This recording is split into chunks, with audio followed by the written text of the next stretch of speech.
불교성전 제1편 부처님의 생애 제1장 출가 이전 1. 탄생. 샤가무니 부처님은 이 세상에서 80년 생애를 살았지만 그가 끼친 영향은 세월이 갈수록 빛을 더하고 있다.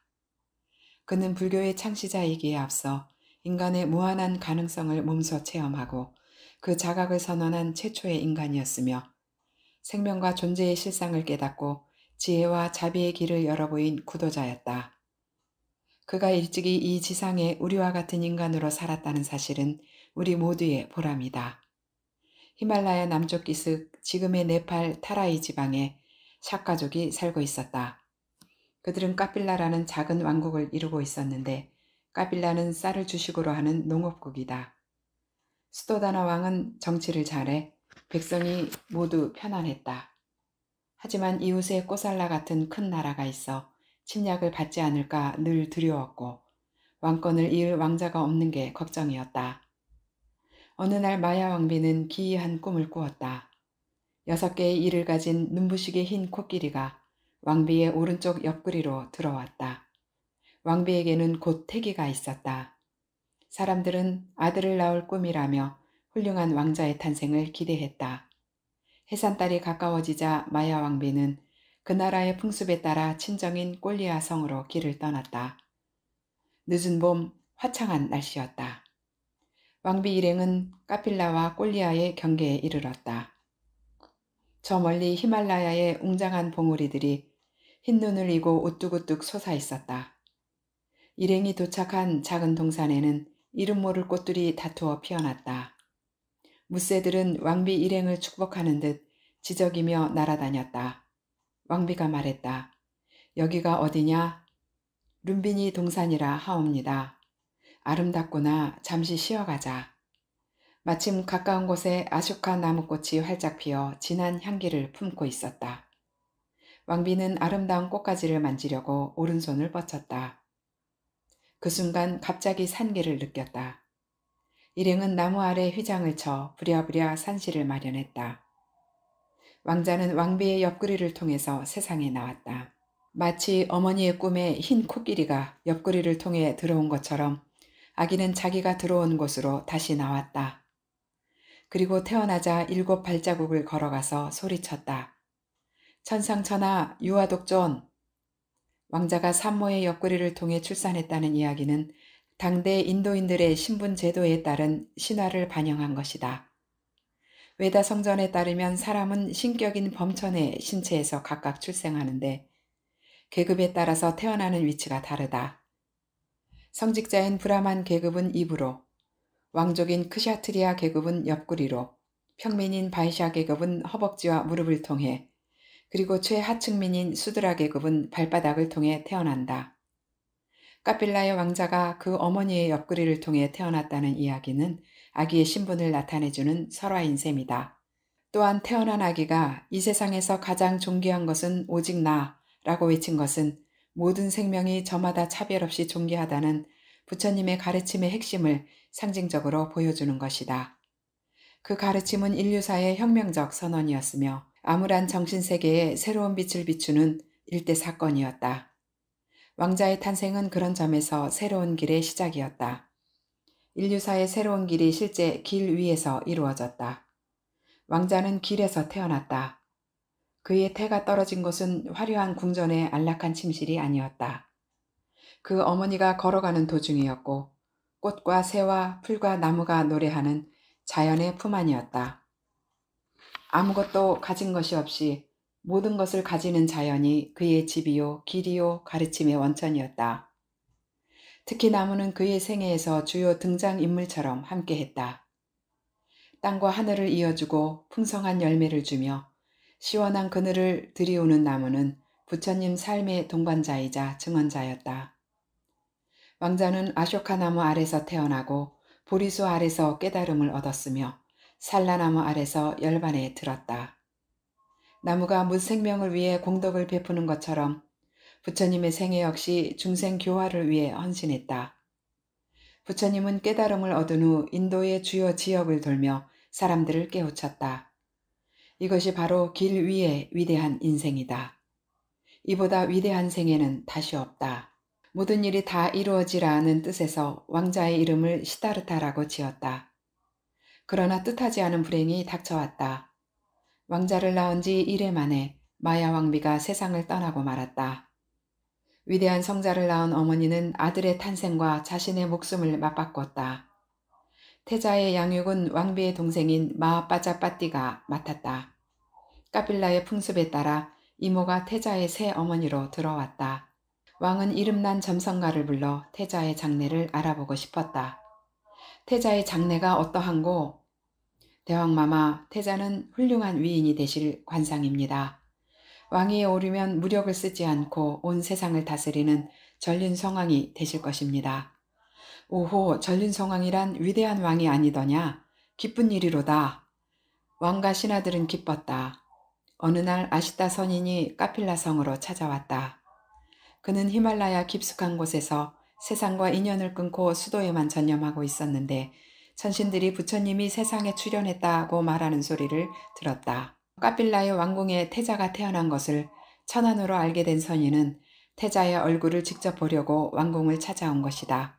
덕망이 높은 아시타 선인이 찾아온 것을 기뻐한 왕은 태자를 보도록 허락했다. 100살도 훨씬 넘어 백발이 성성한 선인은 태자를 팔에 안고 얼굴을 유심히 들여다보았다. 곁에 있던 사람들은 숨을 죽이고 지켜보았다. 말없이 태자의 얼굴만 들여다보던 아시타 선인의 눈에 갑자기 눈물이 흐르기 시작했다. 사람들은 불길한 예감이 들었다. 왕은 선인에게 물었다. 태자를 본 사람마다 크게 기뻐하는데 선인은 왜 말 한마디 없이 울기만 하시오?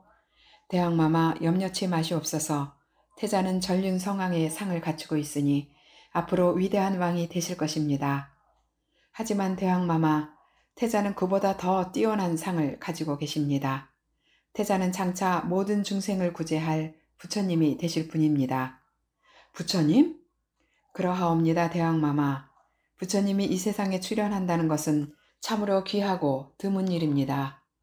태자는 지상에 한 번도 나투신 적이 없는 위대한 성자가 되실 것입니다. 하지만 대왕마마, 저는 이제 너무 늙었습니다. 태자가 도를 이루어 부처님이 되실 그때까지 살지 못하옵니다. 이 한 몸 가는 것은 서럽지 않으나 부처님을 뵙지 못하고 가려니 그것이 슬퍼서 눈물이 나는 것입니다. 그런 뒤에 데리고 온 어린 제자에게 당부했다. 내가 커서 부처님이 출현하셨다는 소문을 듣거든 지체 말고 찾아가 그분의 제자가 되어라. 시타르타 태자가 전륜성왕보다 뛰어난 상을 가졌다는 아시타 선인의 말을 듣고 왕과 신하들은 기뻤다. 그러나 왕위를 이어받아 나라를 다스리지 않고 출가하여 부처님이 되리라는 예언이 기쁘지만은 않았다. 이웃나라인 꼬살라의 침략을 두려워하던 까필라의 샤가족들은 전륜성왕이 출현하여 온 세상을 평화롭게 다스려줄 것을 고대하지 않았던가. 그러므로 태어난 왕자가 나라를 다스릴 왕이 아니라 사람들의 마음을 다스릴 성자가 되리라는 예언이 마냥 좋지만은 않았다. 이 명상에 잠긴 시다르타. 어머니를 일찍 여인 태자는 많은 사람의 사랑을 받았다. 이모인 마하빠짜빠티도 태자를 지극히 사랑하고 잘 보살폈다. 마하빠짜빠티는 그 뒤 왕자와 공주를 낳았지만 시다르타에 대한 사랑은 조금도 변함없었다. 태자는 총명했다. 하나를 들으면 열을 알았다. 특별한 재능과 비범한 능력을 타고난 것 같았다. 하지만 태자는 고독했다. 혼자 있는 걸 좋아했다. 왕은 이따금 태자의 얼굴에서 쓸쓸한 그늘을 보았다. 세상 떠난 어머니를 그리워해서인가 하고 생각할 때마다 태자가 더욱 애처로웠다. 태자가 12살 되던 해 봄이었다.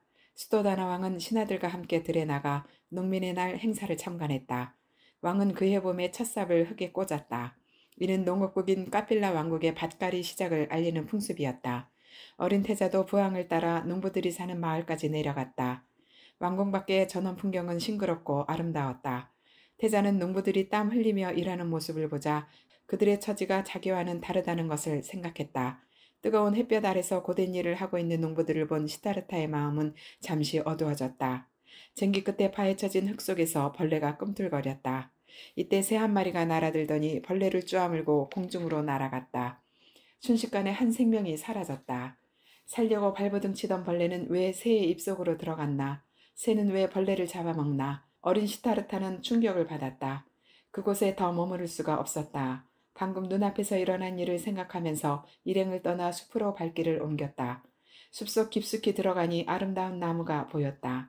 잠부나무였다. 나무는 땅과 하늘을 이어주는 기둥 같았다. 시원한 그늘을 드리워서 걱정거리가 많은 사람들의 머리를 식혀주는 것도 같았다.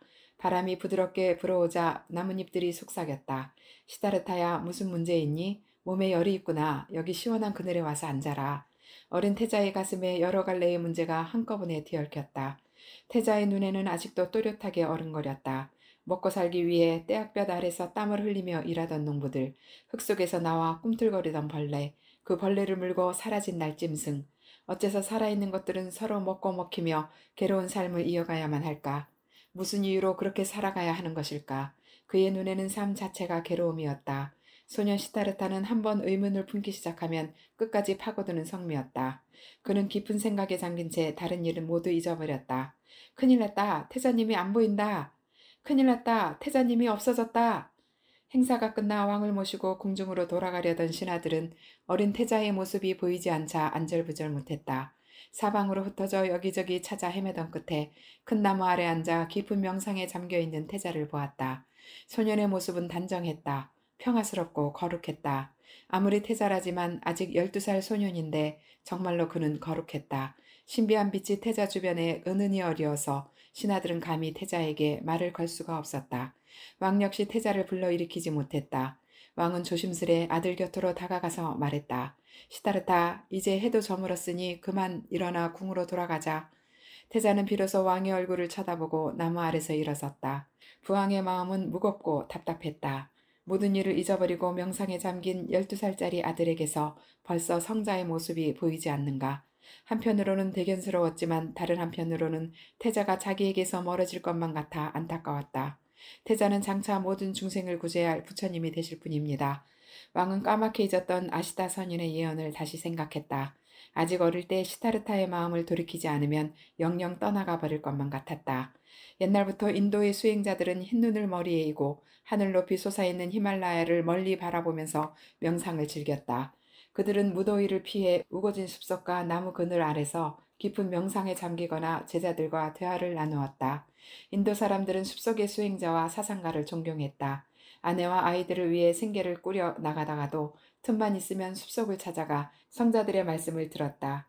아들이 나이가 차서 집안일을 돌보게 되면 그들은 가정을 떠나 숲으로 들어가곤 했다. 수행자나 성자들과 함께 여생을 보내기 위해서였다. 인도의 종교와 사상은 이처럼 히말라야가 바라보이는 대자연 속에서 이루어졌다. 어린 시다르타 태자가 숲에서 홀로 명상하는 경험도 인도의 이러한 수행 문화와 관련이 깊다. 3. 네 개의 문. 시다르타는 숲속에서 명상에 잠겼다가 돌아온 뒤부터 남의 눈에 띄지 않는 곳에서 홀로 깊은 생각에 잠기는 일이 잦았다.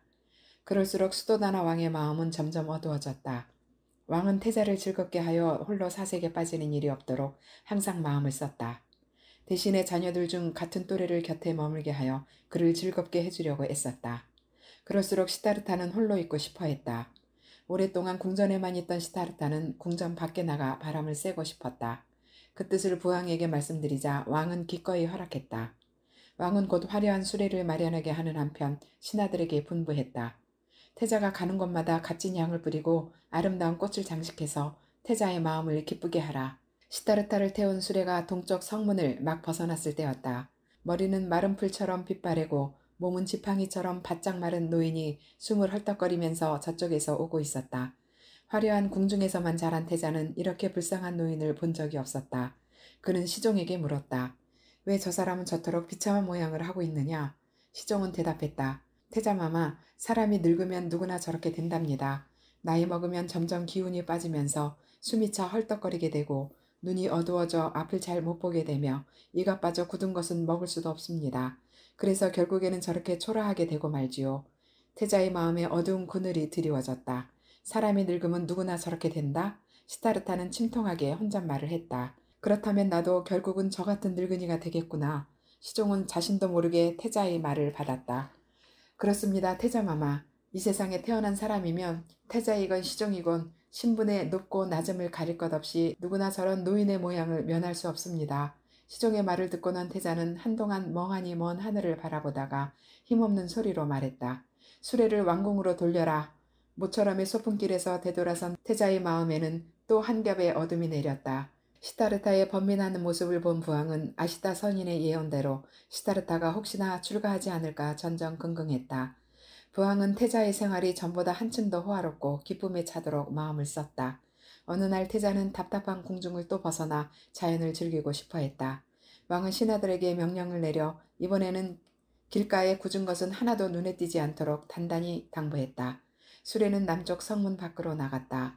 얼마쯤 가다 보니 길가에 누더기를 뒤집어 쓴 채 쓰러져 신음하는 사람이 있었다. 얼굴은 파리하고 팔다리는 뼈만 앙상했다. 시타르타는 수레를 멈추게 하고 시종에게 물었다. 저 사람은 왜 저러고 있는가? 시종은 솔직하게 대답하지 않을 수 없었다. 태자마마, 저 사람은 지금 병에 걸려 앓고 있습니다. 육신을 가진 사람은 한평생 사는 동안 전혀 앓지 않고 지낼 수 없습니다. 앓는다는 건 괴로운 일입지요. 저 사람은 지금 아픔을 못 이겨 신음하고 있는 중입니다. 태자는 그 자리에서 깊은 생각에 잠겼다. 사람은 왜 병에 걸려 고통을 받아야만 할까? 늙음의 고통이나 질병의 고통은 왜 생기는 것일까? 그러한 고통에서 벗어나는 길은 없을까? 그날도 태자는 도중에서 돌아오고 말았다. 날씨는 맑게 개어 화창했지만 태자의 눈에는 모든 것이 병들어 빛이 바래 보였다. 또 어느 날 시타르타는 서쪽 성문을 벗어나 들로 나갔다. 수레를 끌고 달리는 말처럼 오늘만은 어쩐지 그의 마음도 가벼웠다.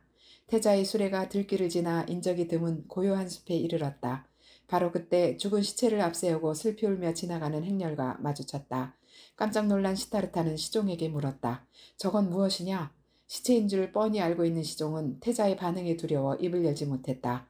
태자는 다시 물었다. 도대체 무엇이기에 대답을 망설이느냐? 시종은 하는 수 없이 말문을 열었다. 죽은 사람입니다. 태자마마. 죽음이란 생명이 끊어져서 영원한 이별을 가져다주는 가장 슬픈 일이옵지요. 시다르타는 마치 자기 자신의 죽음을 본 것처럼 가슴이 내려앉았다.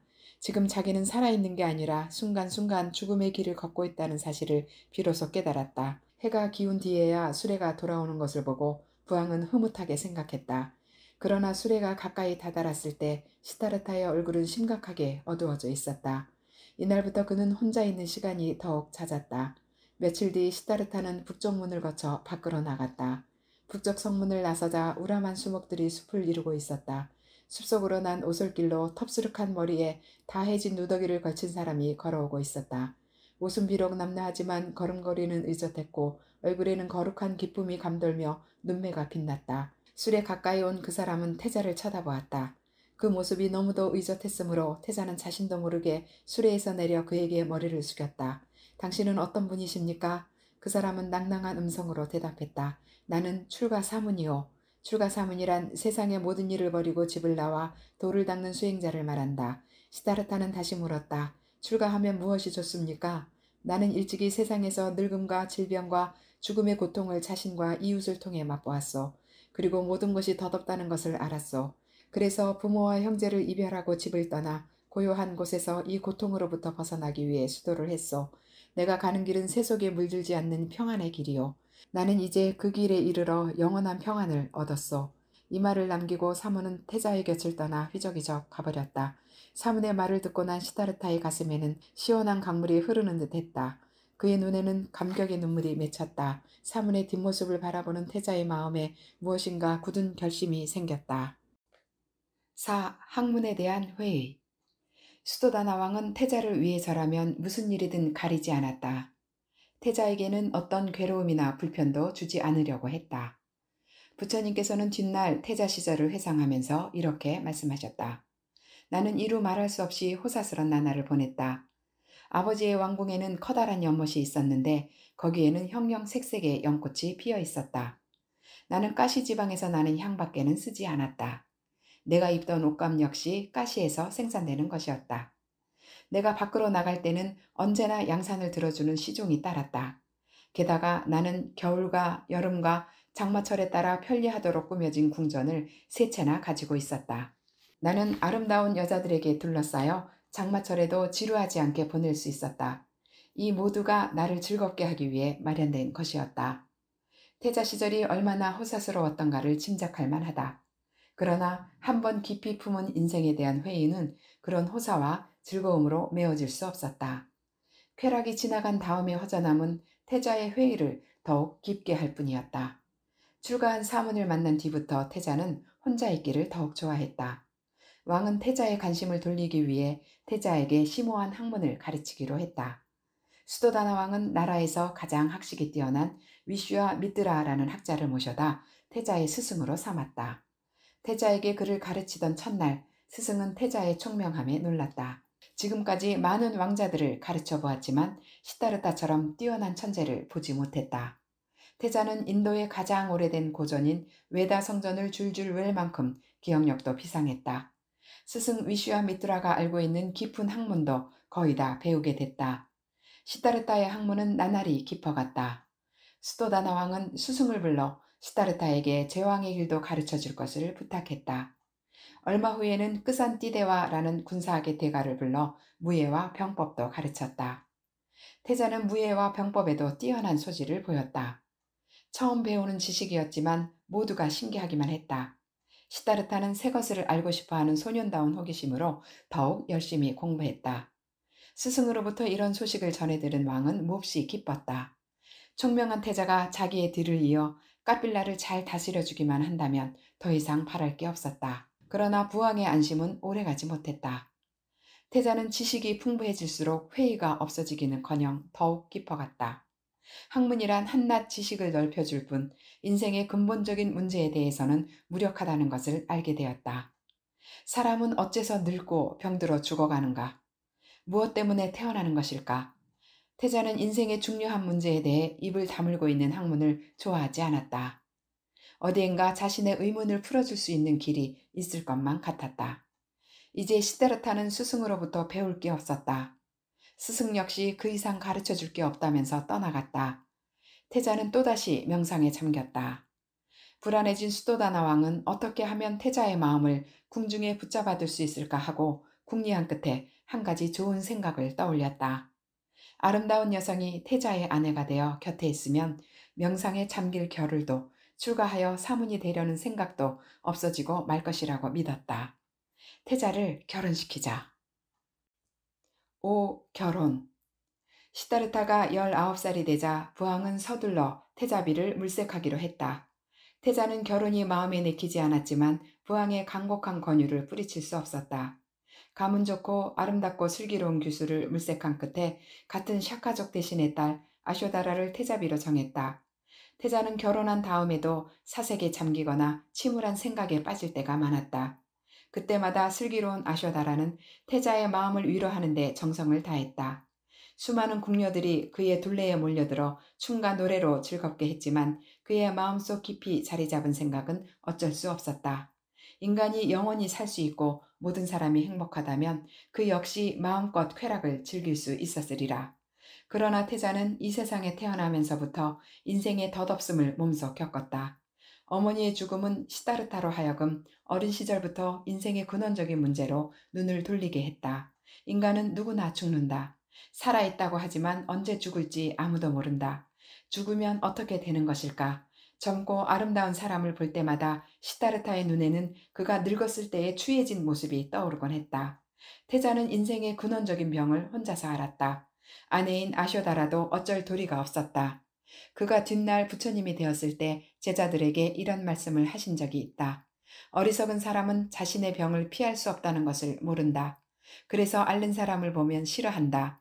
나는 지금 앓고 있지 않지만 언젠가는 앓게 되리라는 것을 알기 때문에 병든 사람을 싫어하지 않는다. 또 어리석은 사람은 자신이 늙어가는 것을 모른다. 그래서 늙은 사람을 보면 싫어한다. 나는 내가 늙어가는 것을 알기 때문에 노인을 싫어하지 않는다. 시다르타는 젊은 나이에도 불구하고 늙고 병들고 죽어가는 자신의 모습을 보았다. 괴로움을 짊어지고 시시각각 죽음을 향해 걸어가고 있는 자신의 모습을 깊은 사색 속에서 역력히 보았던 것이다. 태자의 기억 속에는 전에 성문 밖에서 만났던 사문의 모습이 또다시 떠올랐다. 문득 그 사문을 다시 보고 싶었다. 시다르타는 아쇼다라가 곁에 있는 것도 잊어버리고 자주 명상에 잠겼다. 결혼 생활도 태자의 마음을 붙잡을 수는 없었다. 시다르타의 나이 29이 되었다. 아쇼다라와 결혼한 지도 10년이 지났다. 어느 날 그는 생각했다. 결혼 때문에 출가가 10년이나 늦어졌구나. 이러다가는 몇 해가 더 늦어질지 모른다. 나는 자꾸 늙어갈 테고 죽음으로 가까이 갈 텐데. 시다르타의 마음은 초조해졌다. 이대로 살다 죽는다면 아무런 보람도 없으리라 생각하자 그의 앞에 새로운 길이 보이기 시작했다. 시다르타는 혼자서 외쳤다. 그렇다. 나도 출가 사문의 길을 찾아 나서자. 이렇게 마음을 정하고 나니 초조함이 사라지고 괴로움도 조금씩 누그러졌다. 이제 시타르타에게는 출가 시기만이 문제였다. 그러나 자기가 떠나버린 뒤의 일을 생각하니 걱정이 밀려왔다. 부왕의 실망이 얼마나 클 것인가. 다행히 이모인 마하빠짜빠띠에게서 태어난 동생이 있으니 왕위를 계승하는 문제는 걱정이 없다. 그러나 내가 출가해버린 걸 아신 부왕은 얼마나 애통해할 것인가. 그리고 아내 아쇼다라는 또 얼마나 슬퍼할 것인가. 시다르타는 매일매일 잠을 이룰 수 없었다. 후일 부처님께서는 이때의 심정을 말씀하셨는데 그걸 전하는 바람결이 노래처럼 곡조를 바꾸어 사람들에게 들려주었다. 나는 아직 젊은 청년이었네. 머리칼은 검고 청춘의 즐거움으로 가득 차 있었지. 내 앞에는 영화로운 제왕의 자리가 또한 기다리고 있었네. 하지만 나는 영원한 진리를 찾아 부모와 아내가 눈물로 만류하는 것을 뿌리치고 인생의 봄을 등졌도다. 왕궁을 빠져나와 머리를 깎고 가사를 입은 후 시다르타 왕자는 출가 사문의 길을 떠났노라. 수도다나 왕은 아시타 선인의 예언이 실현되지 않기를 바랬다. 태자가 자기의 왕위를 이어받아 훌륭한 제왕이 되기를 간절히 원했던 것이다. 모든 소원을 이루게 하는 사람이라는 뜻에서 태자의 이름을 시다르타라고 지은 것도 왕의 소원 때문이 아니었던가. 그러나 모든 일이 다 이루어지라는 왕의 바람과는 달리 모든 것을 버리겠노라며 출가를 결심한 태자는 예고도 없이 부왕 앞에 나타났다. 아바마마, 저는 아무래도 사문의 길을 가야겠습니다. 출가를 허락해 주십시오. 왕은 눈앞이 캄캄했다. 가슴이 벌벌 떨렸다. 그러나 정신을 차려야 했다. 나는 왕이기 이전에 아버지 아닌가. 아버지는 다시 한번 아들의 뜻을 돌려보려고 했다. 사랑하는 태자야, 무슨 소원이든 다 들어줄 테니 제발 출가할 때만은 버려다오. 그러시다면 제게 한 가지 소원이 있습니다. 오, 그 소원이 무엇이냐? 이 소원만 이루어 주신다면 저는 출가의 뜻을 버리겠습니다. 수도다나 왕의 얼굴이 밝아졌다. 어서 소원을 말해보아라. 왕의 표정과는 달리 시다르타의 얼굴은 돌처럼 굳어 있었다. 나직하면서도 힘있는 말이 그의 입에서 흘러나왔다. 아바마마, 제 소원은 죽음을 뛰어넘는 일입니다. 늙고 죽어가는 고통에서 벗어날 수 있는 방법을 가르쳐 주시면 저는 이 자리에서 출가의 뜻을 버리겠습니다. 왕은 어처구니가 없었다. 그러나 진지하고 슬픈 태자의 표정을 보자 화를 낼 수도 없었다. 모든 소원을 다 들어주겠다던 왕도 어쩔 도리가 없었다. 국왕인 자신도 늙음과 죽음 앞에서는 무기력하다는 것을 인정해야 하지 않는가. 안 된다. 절대로 안 된다. 그리는 못한다. 왕은 절망에 빠져 비명에 가까운 소리를 질렀다. 태자는 일단 자리에서 물러나왔다. 아바마마, 너무 슬퍼하지 마옵소서. 태자는 전린 성왕의 길보다 더 높고 바른 길을 가고자 하나이다. 조만간 제가 보이지 않더라도 상심하지 마옵소서. 돌아 나오는 길에 마음속으로 이렇게 혼자 말을 하였다. 마음의 준비도 굳게 되었고 왕에게도 출가할 결심을 알린 터라 시다르타는 이제 왕궁을 떠날 기회만을 찾고 있었다. 태자는 아내 아쇼다라와 이모인 마하빠짜빠띠에게는 출가의 결심을 말하지 않기로 했다. 연약한 여인들의 가슴에 상처를 주고 싶지 않았다. 이 무렵 궁전 안에 기쁜 소식이 전해졌다. 아쇼다라가 아들을 낳은 것이다. 수도다나 왕의 기쁨은 이루 말할 수 없었다. 큰 잔치를 베풀고 왕손의 탄생을 축하하도록 했다. 그런데 정작 이 경사를 기뻐해야 할 시다르타는 보이지 않았다. 해가 지고 어둠이 내릴 무렵에야 그는 궁전으로 돌아왔다. 그날도 숲속에 들어가 온종일 혼자 명상에 잠겼다 돌아오는 길이었다. 궁전 앞에 이르러 사람들이 웅성거리며 즐거워하는 광경을 보자 시다르타는 비로소 궁중에 경사가 난 줄 알았다. 태자마마에게 새 왕자가 생기셨다. 만세 만세. 까빌라의 미래를 축복하세 축복하세. 자기에게 아들이 생겼다는 소식을 들은 시다르타는 오 라울라 하고 탄식했다. 라울라는 장애라는 뜻이다. 출가할 길에 아이가 생기다니. 태자가 탄식한 말은 그대로 아이의 이름이 되었다. 시다르타는 아들이 태어났다는 소식을 듣고 라울라라고 탄식했지만 한편으로는 이제야말로 기회가 왔다고 결심했다. 당시 인도의 풍습으로 대를 이을 후계자가 있어야 출가가 떳떳하게 여겨지던 터였다.